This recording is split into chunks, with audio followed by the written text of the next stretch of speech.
You're listening to The Voice of Reason with Mark Reed and Ted Durden, only on LA Talk Radio. Good evening, and welcome to another edition of The Voice of Reason. My name is Ted Durden, a Southern Democrat. And my name is Mark Reed, a West Coast Republican. And together we are The Voice of Reason. For those of you tuning in for the very first time, this is a politically motivated podcast where civil discourse is the order of the day, where Mark and I find that we have more things that unite us than we do that divide us. Now, normally, I would be doing a monologue this week. However, Mark Reed has indicated to me there's a subject that is near and dear to his heart and he wants to talk about tonight, so I'm going to forego my monologue and give it to my co-host, Mark Reed. Well, I was gonna split it with you. I was gonna let you go ahead and do your monologue because I did mine last week. Okay, and so you can do your monologue. We can touch on it. We'll watch the time because we have a very special guest calling in at 7:17. Okay. So we've got our advertisement going. So go ahead and do your monologue. I want to hear it. All right. Okay. So, of course, COVID-19, subject of the day. And we've had some states that have decided either to relax or totally open up all of their businesses. We have Florida, we have South Carolina, we have Michigan, we have Ohio. We also out here in California, we have Ventura County, which has decided to open up its beaches. Now, there are those of us who may disagree with what they're doing because of the fact that they may be increasing the risk of spreading the disease. And then there are those that do agree with it because our country was not set up for this. We just weren't to be meant to stay at home and forego working and not make money. We are not a socialist society where we count on the federal government to provide everything that we need. Now, are there going to be certain risks involved? Absolutely. But at some point, my position is this. At some point, we have got to get back to the business of living. We do. We have had an unprecedented number of American citizens that have filed for unemployment. I think the last figure was over 26 million. Mm-hmm. And there are a lot of subtle nuances to that. There was a woman in Texas, for example. Texas is considered a debtor state, where there are laws that are put in place that makes it almost impossible for collection companies to garnish wages for debtors. However, there was one loophole. And I read the story about a woman whose name I won't reveal, where she had gotten her tax refund, she had gotten her stimulus check, and because it was in her bank account, and there's no laws in Texas protecting American citizens' bank accounts there, they took all of her money. She's broke. Matter of fact, her account was in the negative. Now, it just so happened a few days later, the governor came around and passed a law indicating that collection companies for the time being could not go after bank accounts. But for her, it's too late. We've had protests even here in California about Governor Gavin Newsom extending the stay-at-home orders, keeping the beaches in California in general closed, hiking trails, other non-essential businesses. We had protests in Michigan. We've got to get back to the business of living. I believe that a gradual reopening would be the best. I don't believe, as they're going to do in Georgia, where they just open up everything. But I think there has to be a slow reopening. We have too many alarmists. And unfortunately, my Democratic leadership is leading the roar. And I disagree with it. We have got to get back to the business of living. Do precautions have to be taken? Absolutely. But in the meantime, there's no amount of money that the federal government can pass out, hand out, that is going to solve all of the financial woes that the everyday average American citizen is currently facing. We have people losing their homes, people losing their apartments, they can't pay their bills. Now, do you have a lot of these companies that are showing compassion and not pressing on it? You have insurance companies either foregoing all auto insurance payments or refunding a certain percentage of them. But we still got to eat. We have food banks that are running out of food because so many American citizens, so many homes, so many families don't have the wherewithal to take care of themselves or their children. This has got to stop. Well, This Ted, has got to stop. Ted, you're bringing up a lot of valuable information. And I have to say thank you again to all of our first responders, our doctors, our nurses, everybody in America that has been following the guidelines. Right. And as far as I know, that even though the governors are opening things up, they are still recommending the restaurants, the different industries to follow the federal guidelines of social distancing, wearing a mask, and so forth. They're also putting in certain protocols for the elderly in senior citizens' homes, because 1 out of 5 people that have passed away from the COVID-19 virus are in the senior living homes. And so I agree. I think we should have a opening up of the economy once again, because as we've heard so many times, the cure can't be worse than the disease. And we're watching people, 50% of the restaurants are never going to come back. Oh, yeah. There's so many small businesses. And think about just the restaurant industry itself. You're talking about truckers. You're talking about food processing plants. You're talking about the growers, the farmers, everybody involved. It's not just that one entity. No. You look at the schools shutting down, the impact of the schools shutting down. Sure. It took out all the food. All the food. Think about all the food, the paper products, everything that goes into schools for the children. Well, yeah, Right? and I don't know if you heard about Governor Newsom. He indicated that state employees are going to have to take a mandatory 26 furlough days, which is going to be result in about a 10% cut in pay. And I understand what you're saying. And like I said, we got to get back to the business that has to be open. But here's the challenge. We as a society have to be responsible, because we're going to have a lot of knuckleheads out there where they're going to act as if this disease doesn't exist, because the reality of the situation is this disease, this COVID-19 virus, has become a watershed event where it is trickling down and affecting every aspect of our lives. And you cannot go out there and just act as if nothing is going on. No. You have got to exercise precaution. You have got to keep it to social distancing. And even what I heard them say is that businesses should only, when they open, only allow in so many patrons. And again, they're doing that. I had to go to Home Depot the other day to pick up something. I had to pick up a weed eater to clean my ranch, and I can't bring my other weed eater in to get service because nobody's open. right? I mean, crazy. So I had to go out and spend another $300 because I can't take it to a facility to get a $100 fixing job done. Right. But yet the fire department is requiring me to clean it for a fire. For cleanup, right? Cleanup, right? And so, anyways, I had to wait outside of Home Depot for probably 45 minutes, and then I got inside of there. It wasn't really packed. Mm-hmm. It wasn't, and it just. I honestly have a lot of faith in people. 90%, 95%, 99% of the people will do the right thing. I really do. I really honestly believe that everybody is very good-hearted. There are the 1%ers out there that are going to run around like the one gal that was arrested for licking $1,800 worth of food. We had that prior. We have the homeless people going in and touching all the fruit and doing nasty things. Right. And we're going to become a little more aware of these issues, which is going to be beneficial because it's going to cut down on the flu. Yeah, that's very true. People are going to be acting cleaner and moving on cleaner. The subject that I wanted to move on to is because we've been doing this quite a bit, and we've been talking about the World Health Organization. Right. And President Trump has decided to pull back the $500 million that he has dedicated to the World Health Organization because of the corruption that has gone on. Most people that I've talked to have absolutely no clue when the World Health Organization was originated and formed. Right. They have no clue what it's supposed to be doing. They have no clue who's funding it. They have no clue, how they picked the chairman of it. They have no clue of any. But boy, President Trump decided to pull back our funding, the $500 million that we give them, because they participated in a complete cover-up of what China was doing with the COVID-19. Mm-hmm. And it's like, I'm for it. I think he should pull it back. I think a full investigation should be involved.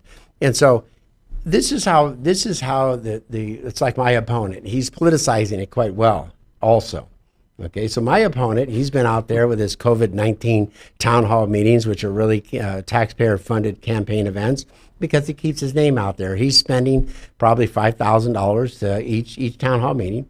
The telephone town hall meetings, because you got to dial up everybody. It's 6 cents a phone call.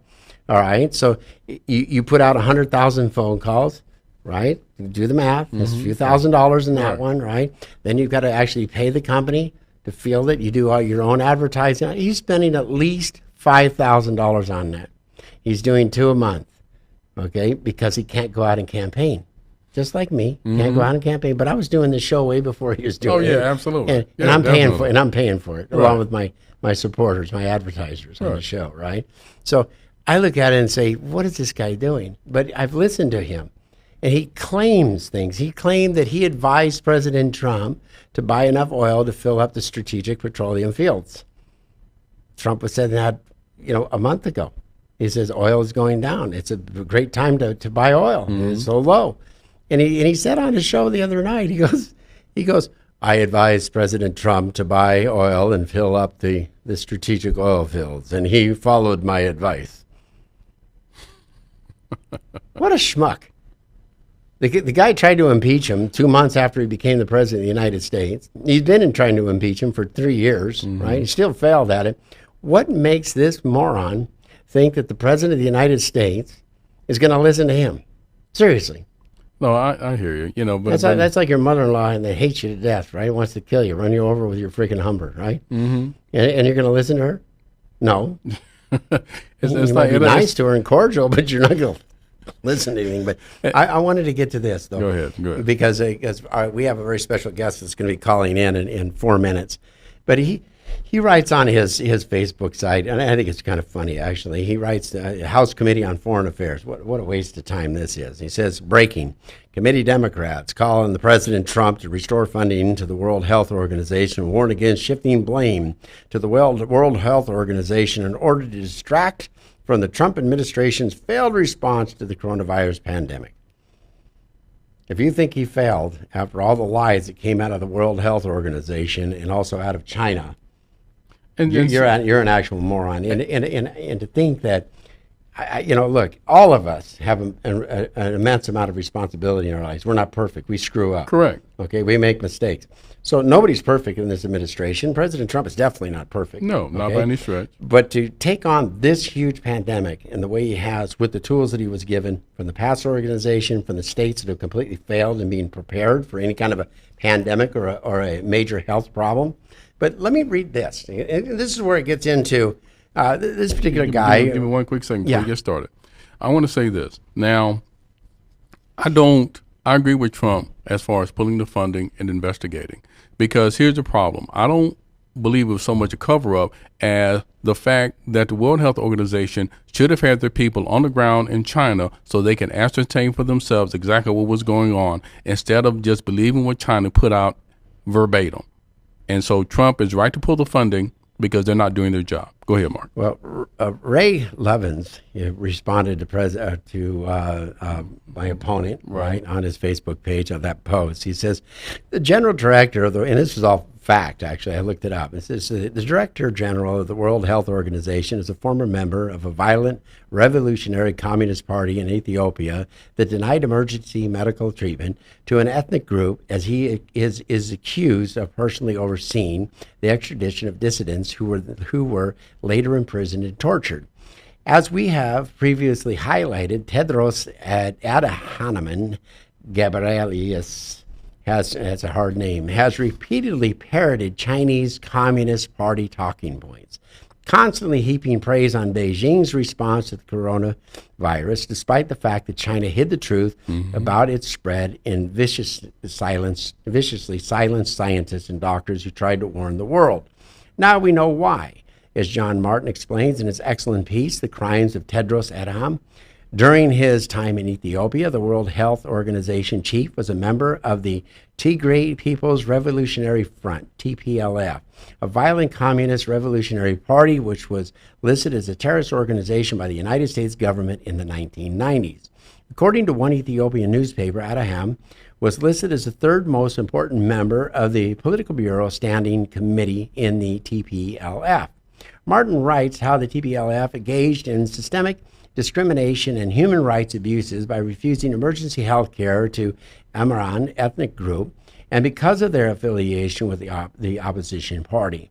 The Ministry of Health that oversaw these abuses was led by at that time by Tedros Adhanom Ghebreyesus. That's a really hard name. Birth rates were recorded to be significantly lower in Amharan region compared to other regions, and 2 million Amharan people disappeared from the subsequent population census. We have a call coming in. Do you want to finish? I know who that is. Well, I can't take your call. Anyways, the birth rates, and 2 million people disappeared from the subsequent population census. Tucker Carlson highlighted earlier this week, Adham got his job with Chinese support after he covered up cholera outbreaks in the home country of Egypt. This is where people need to stop with the emotional garbage anymore and really get to facts. What is the World Health Organization? As part of the UN really has got a massive problem with human rights violations. It's got a massive problems with its own credibility. It has massive problems with tyranny that's involved in there. And we need to address this. This is exactly what President Trump is doing. You have a huge population out there that wants America to get out of the World Health Organization altogether, not worthy, out of the UN altogether. And to a certain degree, I believe it. We're going to forego our first advertisement. Actually, we're going to go ahead and go to our first advertisement, and we're going to pick up the phone. And Rosemary Gibson will be joining us on the other end of it. Sam, can you play the ad?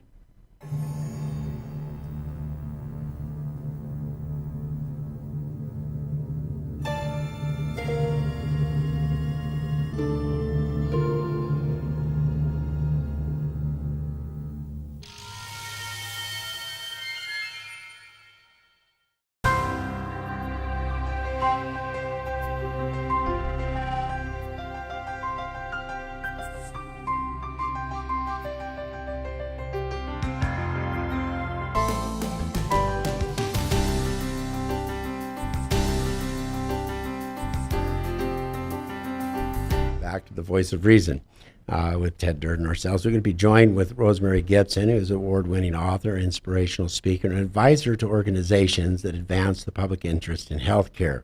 A national author on the healthcare reform, Medicare, patient safety, and overtreatment in medicine.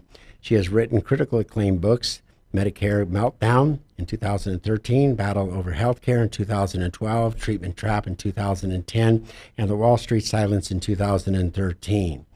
She has also written, we had her on the show a while back before this whole pandemic came about China's influence and control over our generic manufacturing, and with her book called China RX. Right. Rosemary, welcome to the show once again. It's an honor to have you here. Oh, it's a real pleasure to be back with you. I bet you're hopping over there in Washington, D.C. in regards to everything that's happening with this pandemic and everything that you've been really forewarning our politicians and our industry, and also including of the military. Recently we talked about the China RX, so let's add the layer now, the pandemic layer to the mix. What are we looking at, and what's the impact?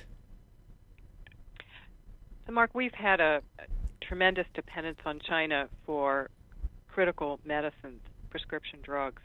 We've heard a lot about personal protective equipment like masks and other things, but we're also hugely dependent on China for the basic medicines that make our hospitals run and to care for people who are sick with coronavirus. So that's been going on for a long time, and now we have a perfect storm where we have a global pandemic that started in China. They shut down production when they shut down the country for some period of time. Right. Global demand spiked, and here we are, the United States of America, competing with other countries for critical medicines as well as for masks and other gear.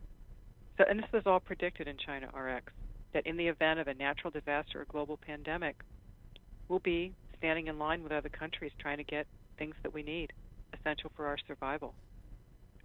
Everybody out there listening to the interview and listening to the show needs to pick up the book, China RX. It lays out verbatim exactly what's happening now, as if Rosemary was a psychic. A psychic, exactly, a fortune teller of misfortune.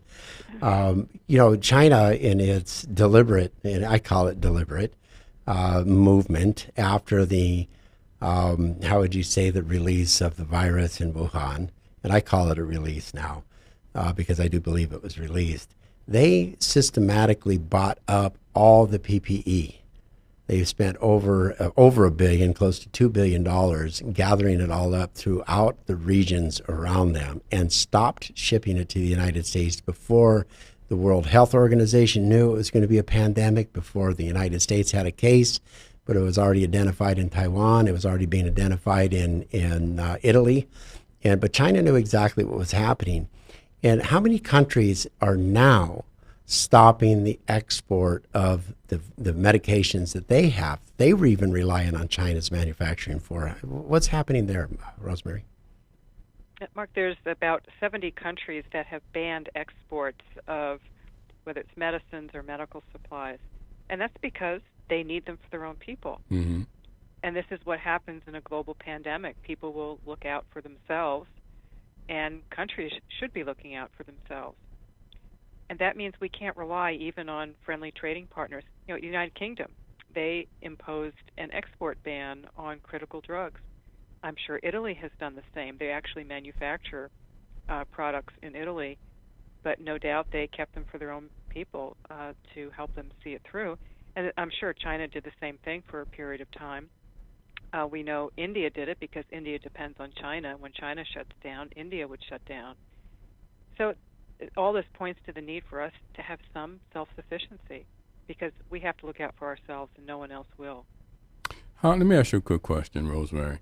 How long do you think it would take the United States to become self-sufficient in that regard, producing the medication and the medical supplies that we need, especially in light of this pandemic that we're currently facing? Well, masks and other gear, that's being ramped up here now. That can happen much more quickly than drugs, which take a little bit more time. They're more complex to produce. The challenge is, how do we ensure that these companies that are making products now, that a year from now, if everything is calmed down, that they'll still have customers? We have feast or famine.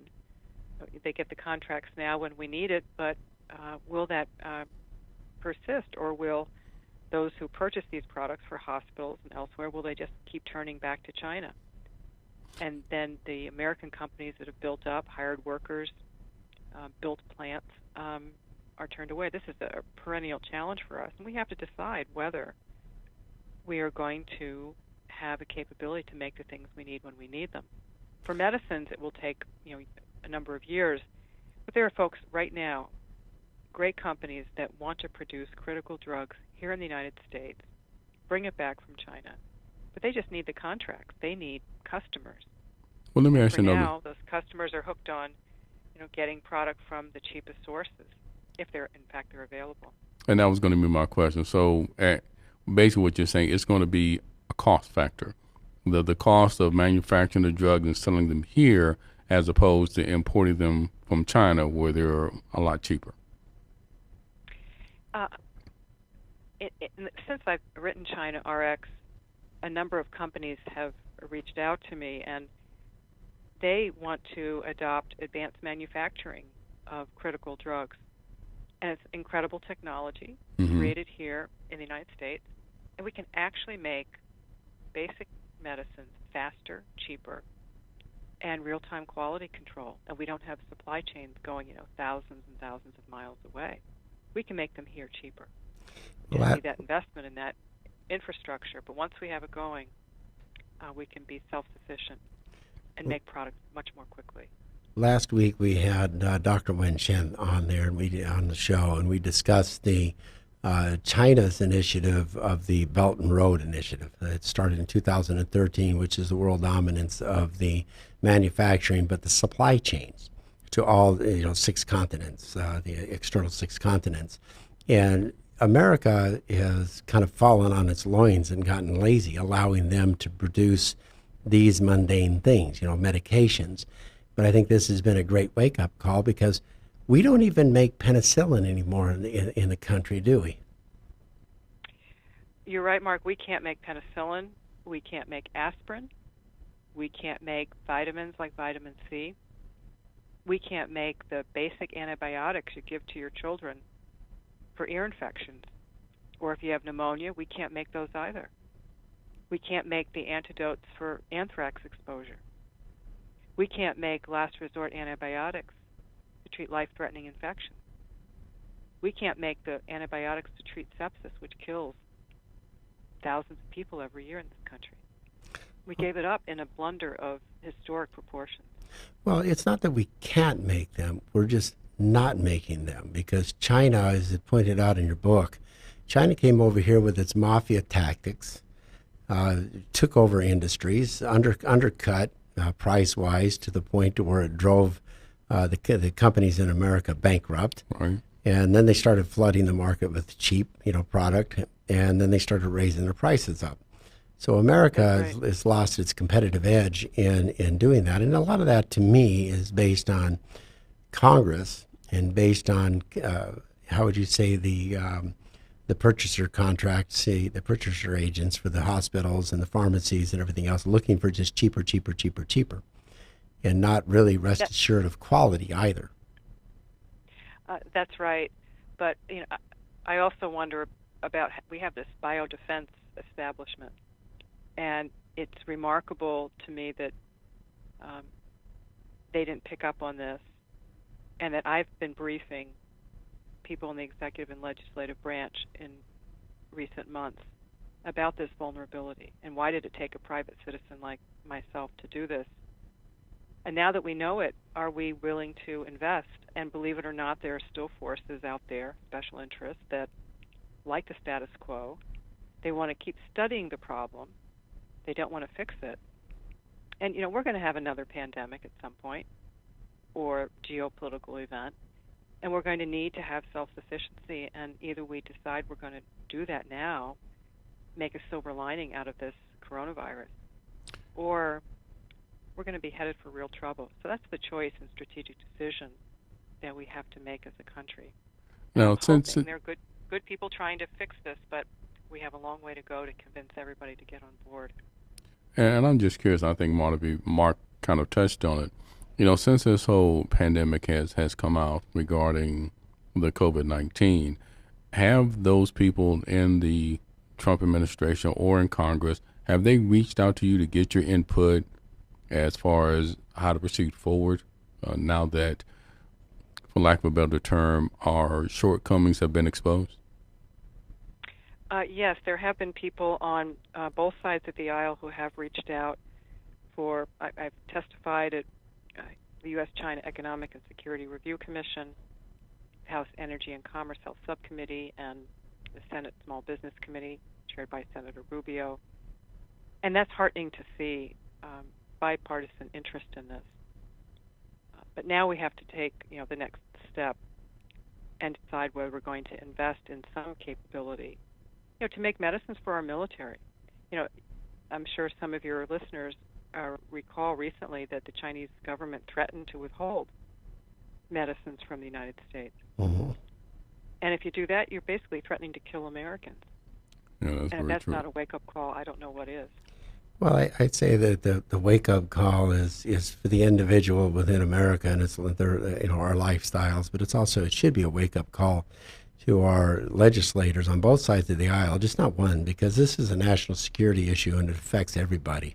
It affects both sides of the political aisle, and it should be considered a wake-up call in the way in which they conduct business. Because I know that I've talked to some very strategic individuals within the military, and they've come out straight out and said, look, when President Nixon opened up the China to the World Trade Organization, the WTO, that they thought that they were going to help move China into a democracy. And China, over the last 50 years now, has really played us for a fool. And I think it's got to be looked at as a wake-up call. Rosemary, we want to keep you on the line because I want to keep you for the show. We're going to go into these other questions that we have here for you. We're going to go to an advertisement now to pay for our bills. Sam, if you can play all three ads, the one we missed at the beginning, please. Thank you.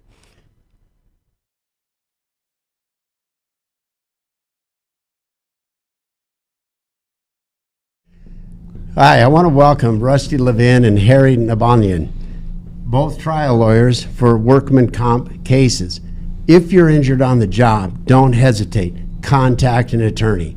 I did when I was wounded or injured on my job, and I thought I would trust my employer, and it didn't work out quite well. So I found Rusty Levin, handled my case like a professional, worked out way better than any other lawyer that I talked to would have worked out. So Rusty, tell us a little bit about your company of Levin and Nabanian Trial Lawyers. So at our firm at Levin Albania Trial Lawyers, we handle all matters of workers' compensation, personal injury, and employment disputes, wrongful termination matters, and things like that. We were able to help Mr. Reed out with his workers' compensation case. Unfortunately, workers' compensation injury can be very stressful, intense situation. And at Levin Albanian, we try to get you the most benefit we can under the law, while also easing the stress and anxiety that comes along with that situation, and getting you back on your feet. My partner, Mr. Albanian, he handles the personal injury sides, and I'll let him take it from there.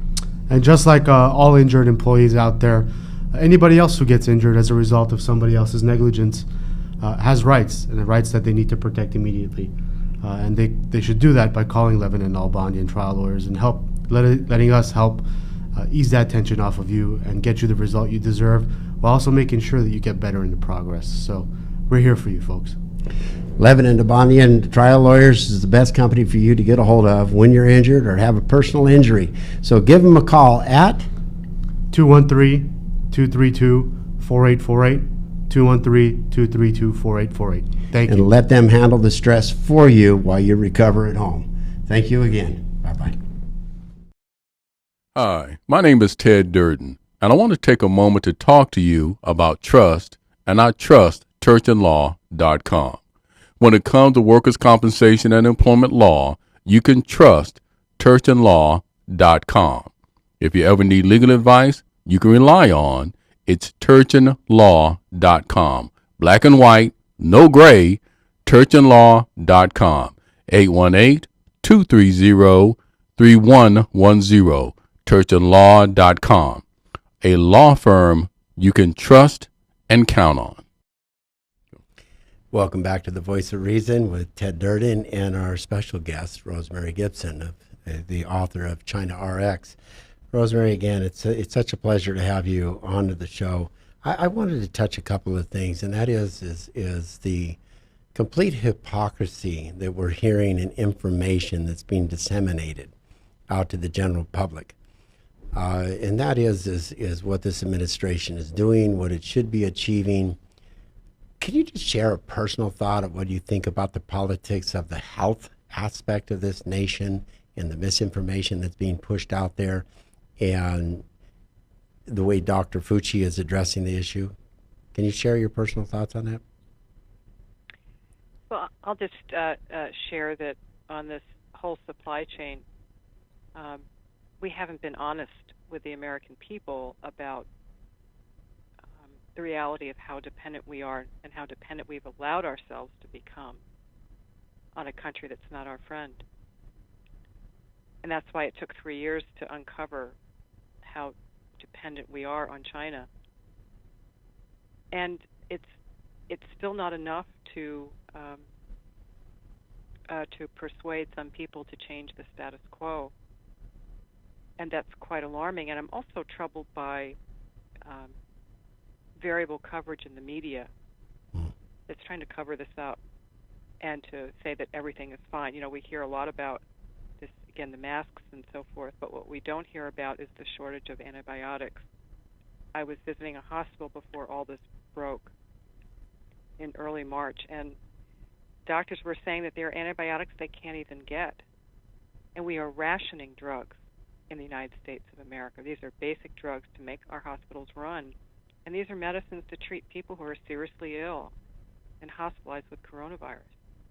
The United States of America, we have shortages of nothing except critical drugs. And we don't allow the market to work. And yes, China forms its cartels, but there's a lot that we do, that our companies do, that have driven production to China because they want everything so cheap. And we just haven't been honest with the American people about these vulnerabilities, and people are shocked by it. No, people don't want to believe. They really don't want to believe it. We have to have that transparency. Yeah. Well, I think I've shared this with you before, that I've testified in front of the FCC and the Federal Communications Commission on 4 different occasions in regards to the vertical integration and consolidation of media, which has created the problem that we're seeing with it's not really fake news. It's just not real unbiased, factually driven, investigative reporting anymore. In fact, an article came out with a Bloomberg, Mike Bloomberg's newspaper, that he has major financial interests. The same thing with the rest of the news outlets. They have major interest in China. So they are dictated to by the Chinese Communist Party not to report and not to look China bad. So we have to take, as a country, a serious look. And this is not just a President Trump, banging on the media's head, fake news, fake news, fake news. We have to take a serious look of how damaging it is that we do not have true, investigative, unbiased, factually driven news reporting anymore. We do not have investigators and news investigators, journalists that go in and try to find the facts of what's happening. And because if they did, I want to talk a little bit about the critical drugs to treat people that are hospitalized with coronavirus. And does China make some or most of these key chemicals for these drugs? And why hasn't the press really brought it out? Yes, China does make the ingredients that are necessary to make the medicines that people in hospitals around the country are being given if they're hospitalized with coronavirus. So we've heard a lot about ventilators, but what we haven't heard about is people are given sedatives because it's quite an alarming experience to be on a ventilator. And those sedatives, there are shortages of them, and we depend on China for the core chemicals, which in China controls about 90% of the global market. We talked about antibiotics. People might get, other infections and when they have coronavirus because their immune system is down, and we can't make those. And if their blood pressure drops precipitously, we've all heard about epinephrine. Right. We depend on China for the core components for that. I mentioned earlier that I was visiting at a hospital not long ago, and one of the people there is a pharmacist, and this person also is a volunteer in her community in the local ambulance and EMS service. And she said, yeah, we have a shortage of epinephrine. We can't get it. And I said, so what do you do? Epinephrine is used to revive people. I said, so what do you do? And she looked at me and she said, well, we just drive faster to the hospital. This is the United States of America, and we have allowed this to persist. Well, are these shortages? Are these shortages because China and other countries are just refusing to ship them out? In this case, it's because we've allowed. It's like having 80% of the world's oil come from a single country, China. We wouldn't allow that to happen, but that's what we've allowed with our medicines, at least the key components to make them. And we have to rethink this. We have to think our medicines as a strategic asset. Right now, they're being bought like T-shirts. And 90% of the drugs we take are generic, and they're just, quote, commodity products. And they're bought and sold like T-shirts. And the quality has gone down the tubes. I'm not sure if I mentioned this last time, but when I was testifying at the U.S.-China Economic and Security Review Commission, there was a retired Army colonel who was a member of the commission. He wasn't there to testify. And he described how his blood pressure medicines, he got 3 different ones, the ingredient was made in China, and it had rocket fuel chemicals in it. And he was clearly alarmed by it. You could see it in his face in this 90-second clip that I have. And he said, well, if I'm getting it, then our active duty military people are getting it also, because they get from the same source. I've used that story several times in my speeches and conversations out and about. The people really don't realize the lack of quality and quality control of the drugs that are coming from China. Right. Now, the hospitals in America, they stopped doing all elective surgeries. did they stop doing all elective surgeries because of a moment of caution because of the coronavirus, or were they forced to because of the shortage of drugs in order to perform these surgeries? It's my understanding that elective surgeries were canceled in anticipation that their hospital rooms would be needed for a surge of patients. And that certainly happened in some facilities in hot spots. I was on a call, and a board member of a prominent hospital said that they were turning their cafeteria into, clinical areas. Other places around the country, though, which haven't experienced many cases, those elective surgeries are being canceled. And we're talking here about what does elective mean? It means it's just not been scheduled. We're talking about patients who need to have biopsies or tumors taken out or joint replacement. If you've ever suffered the pain of a joint, it's here's another aspect of the coronavirus that nobody really talks about. Outside of the shortage of drugs and medications that are needed, there's a fear aspect too. There was a young man here in California who was suffering abdominal pain. Because he was afraid to go to the hospital and be treated, he just kept taking over-the-counter analgesics until the pain got so unbearable, he went to the hospital. What happened is he had a severe case of appendicitis to the point that infection spread and was eating through the walls of his stomach. And he said, I was afraid to come because I know there are people that have the COVID-19 and I was afraid of getting it. Because the doctors all of a sudden started wondering, where are our heart patients? Where is everybody else that have suffered or are suffering from heart disease, cancer, any number of things that are at home that still need to be treated? And they're not showing up. And they're at home suffering quietly because they're afraid to go to the hospital. There's that aspect of it too, but again, we don't hear about that. No. We don't hear about that, and that's right. and that's a very, very scary aspect. It really and truly is. That's right. We're not counting the deaths of people who may have had chest pain and are afraid to go to the emergency room because they think it's filled up with coronavirus patients, Right. and they don't want to get an infection. I think the other very compelling piece that's come out recently is why so many people in nursing homes have died. And I just was on Twitter last night, Rosemary 100, and reporting that states like New York, New Jersey, and Pennsylvania, they told nursing homes that they had to accept people who were being discharged from the hospital after being treated with coronavirus. But the nursing homes had to take them.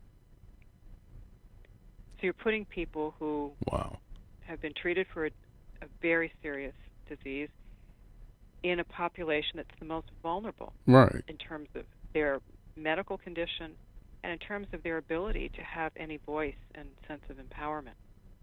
And plus, nursing homes are not staffed as anywhere near like a hospital. No, not at So all. Well, aren't the nursing homes now? Rosemary, aren't the nursing homes now being mandated by the insurance companies because the hospitals do not want to keep a patient in the hospital, so they send them out to the nursing homes for treatment, basically the follow-up treatment. They try to discharge you out of a hospital within I think it's 36 hours. That's right. It's get people in, get people out. Yeah, because it's an insurance issue more than anything. That is certainly a factor in that. But in the case of coronavirus, this is why we have, about a third of the deaths from coronavirus are people in nursing homes. Or in nursing homes. Because we've had this insane practice of putting people right in close quarters with the most vulnerable, medically and socially in terms of empowerment. That's absolutely insane. We're going to go to our last advertisement, then I've got a couple of last questions to wrap up this episode, Rosemary. So very, very much appreciate if you stay on the line. Thank you. My erstwhile opponent says I don't accept debate invitations. I accept the League of Women Voters invitation. The League of Women Voters LA chapter was the one who invited him to the 5 debates with the Battered Women's Organization, with a synagogue, 2 churches, and the American Legion. And he turned down them all flat with the League of Women Voters. Welcome back to the Voice of Reason for our final segment with Rosemary Gibson. Rosemary, we've had a really fascinating conversation about this, and I'm so honored to have you on the show. I really appreciate your time spent and your expertise and everything that you've done for America in exposing the vulnerabilities and national security interests, because the unsung heroes are the ones that work in out of the spotlight, and you've done a tremendous amount of work outside of the spotlight. And your prediction in your book of China RX, that there's a global pandemic and China decides to block the exports of medicines and supplies, we'll be competing with other countries. We are seeing that, aren't we, on a grand scale? Oh, absolutely. I was on a call with someone who actually makes medicines, and this person was describing the frenzied pace of trying to find starting material and trying to get it before countries were shutting down exports. So we don't hear about that. There's almost a gag order on speaking about the disruptions and disarray in our medicine supply chain. I'm told that wholesalers are allocating, which is the industry term for rationing, medicines that they send to hospitals. It's very, very critical and extremely fragile, but nobody wants to admit it. At the same time, there are bills in Congress that have been introduced that would have provisions for Buy American, for our military, for veterans. When the government spends taxpayers' money, the idea is, why don't we use that taxpayer money to begin to rebuild our manufacturing base here in the United States? Senator Rubio has introduced a bill that would do that, bring manufacturing back to the U.S., some minimal capability, and it's getting some bipartisan interest, which is exactly what we need to do. So there's a rays of hope out there, but we have to craft it so it's done right and that the American people actually benefit. Rosemary, do you have Senator Rubio's ear, or is he just very, very intuitive in doing what he's doing? Because he's on top of a lot of issues. I'm quite impressed with it, actually. Well, I was very honored when I found out that an article I had written for the Military Officers Association of America, which is a 400,000-member group, that article made its way to Senator Rubio, and that letter was sent to the Defense Department. And there was a wonderful group of people in the department that, upon receiving it, someone reached out and said, why don't you come and talk to us, which I did. And that was really jump-started a whole dialogue within the federal government from a national security perspective. Mm-hmm. And Senator Rubio last year came out with a report. He was the first one to highlight the risks of our dependence on China for medicine. And I have to say, it is heartening. We talked about a lot of things that haven't worked well, but it's very heartening to hear people use the words that I've used and are saying the same things.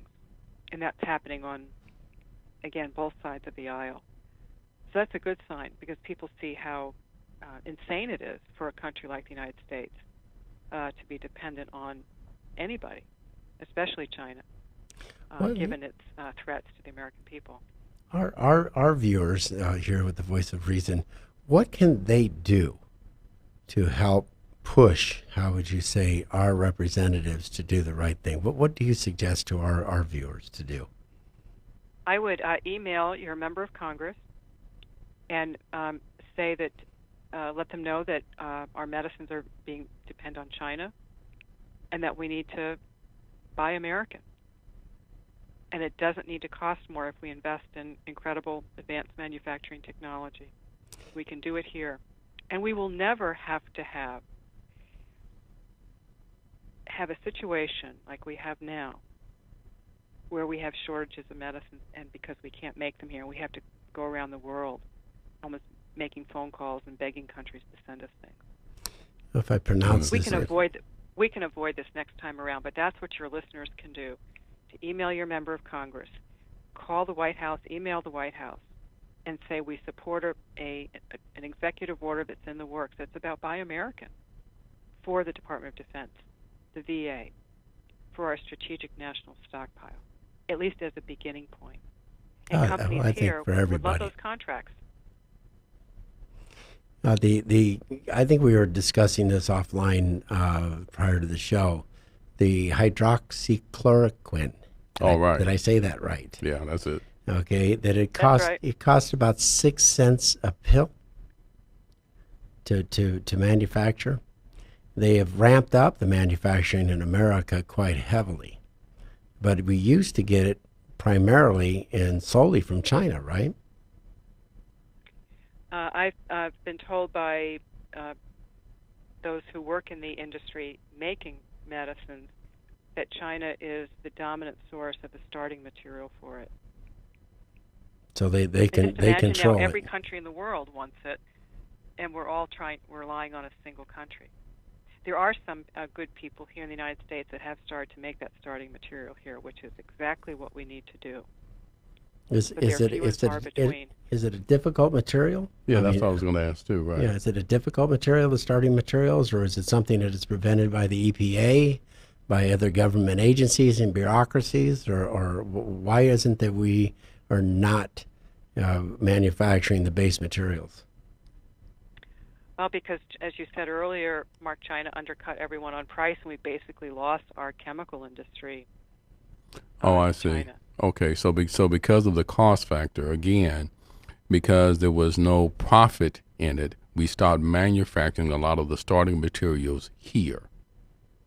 And as a result, China picked it up. Yes, and China cheats also. You know, I thought going into this that everybody goes to China because it's cheaper, just because they have cheaper labor. But they actually cheat. They have cartels. They dump it on the global market, and they violate all the trade rules. They violate our antitrust laws. So if you and I were wanting to set up a company here in the United States, we would be competing with the Chinese government, not its companies, because the Chinese government subsidizes its own company. Right. How do you compete with that? You right. can't win. No, you That's can't. why we need contracts with people want to make it here with the DOD and the VA for 5-10 years, guaranteed customers to make the product fully here in the United States. That's what we really need to aspire to. And that's what people can call their member of Congress, call the White House, saying we want that executive order out. We need medicines made here in the United States for our health security and national security. Well, what people have to do is understand, first of all, that when we buy products from China, we're not necessarily helping the Chinese people. We're helping the Chinese Communist Party. Right. And the Chinese Communist Party is an adversary to the United States of America, just based on the UN Charter, the UN Security Council. There's two nations that are against America all the time, China and Russia. They're not our friends. They're not a hot adversary at the moment, but they are a termite trying to undermine us and take over. And they've understood that the only way they can do that is through economics. And they've been doing a very good job for the last 40 years. Well, there's been economic war going on for 25 years, 30 years. And the United States has been the only one that's not been fighting. And finally, now, we're fighting. And we're seeing how far down the rabbit hole we've gotten and how much we have to dig ourselves out. At least we're starting to dig. And the medicines issue is a good issue only insofar as people can understand it. They can understand because they don't trust medicines made in China, and this is personal for them. Of course. These are medicines you give your kids. This is what you use when you're critically ill. This is life and death. It's the chemotherapy drugs you get when you're hoping that you'll survive cancer. So this raises a lot of emotion, and rightly so. People are outraged when they hear that we've done this, that we can't even make the medicines need to help us from dying and to have a high quality of life. Oh, the informed people, The Rosemary. awakening has begun. The informed people. I did a speaking engagement right before the pandemic hit, and I spoke precisely on this. And I had several people in the audience. Actually, I was just a fill-in. It was a last-minute thing, and I had probably half of the audience coming up to me afterwards and saying, "You're the only one talking about this." You know, we have manufacturing plants. We rely on one little piece, and it comes from China. If they shut down, our businesses are dead. And so they understood. People in manufacturing, I think the average person doesn't understand it. But the people that are involved in manufacturing and reliant on the international supply chains understand it fully. Mm-hmm. That if the supply chain gets interrupted, their livelihood is done. What key 3 primary lessons should we take from this, Rosemary? That there's some things more important than money and profit. Amen. And that's about survivability. Mm-hmm. When I look at special interests in Washington that want to maintain the status quo, deny that there's a problem, if we don't act, then they will be accountable for the mayhem that could occur if we persist on this path of being dependent on a single country that's not our friend, and whose aim is to, dominate and displace. All right. Well, let me ask That's you. lesson number 1. Okay. Go ahead, please. No, please go ahead. The question we've kind of touched on it off and on. You've been speaking to people at the White House, at Congress, and so how much of an appetite, how much interest are they showing for this country to getting back to the basics of manufacturing critical drugs? There are some people that are very serious about it. I'm hearing other voices that may talk about it, but we have yet to see, where's the meat, where's the action, and how far are they willing to go to take on the special interests who want to maintain the status quo. I remember during the mortgage crisis, there was a very prominent banker or bank that who was one of its leaders said, "Well, we'll keep dancing until the music stops." We can't do that here. No, we can't. Because when the music stops, and tens of thousands, hundreds of thousands of Americans could die in the next global pandemic or other event that prompts China to take an adverse action against our country. Remember, China contaminated a very important blood center that killed hundreds of people years ago. They did it for economic reasons. Right. So this is urgent. This is about the functioning of our healthcare system. If you want to quickly destabilize a population, demoralize people, this is a great way to do it. This is biowarfare. This is where we're at now, this is either we're prepared or not. And if we can't make our drugs, we're totally unprepared. We couldn't even make the anthrax antidotes after the 2001 anthrax attacks. Yep, China makes all still the in that same antidotes for that. situation. Rosemary, I'll have to wrap this up, and I'm going to wrap it up by saying that the world has suffered a pandemic of a virus, and I think that the halls of Congress has also suffered a certain virus called greed. And it's a great wake-up call for this nation. It's a great wake-up call for all of the constituents out there to start reaching out and digging in. If you really want to start off a very educational, now that we're in lockdown mode, pick up a book called China RX and read it. I highly recommend it. It is one of the most laid-out books. I read it in 2 days, and I don't do that with any book. So it was Mark, a great read. I want people to know that we donate proceeds from that to good causes. Oh, you do? And we wrote it in the public interest. So we wrote it for all the listeners, all Americans, because it's so important to our future and our well-being. And I'm really grateful to you for having me on and having the chance to talk about China RX. I fully appreciate it. It's an honor, Rosemary. It's an honor to know you. I look forward to being out in D.C. and we get together and work on some of these important things. On that note, thank you once again, Rosemary. Thank you, everybody, for tuning into this episode. We look forward to seeing you next week. And Ted, bring it on home. I'm going to wrap it up by saying again, thank you, Rosemary, for being on the show. And this is an important issue. This is our very lives that are at stake. We need to make sure that we have the people in place in Congress and the White House that will take care of its citizenry, and that is us. And remember, ignorance prevails when rational minds sit back and do nothing. Be sure to tune in next week. Good night.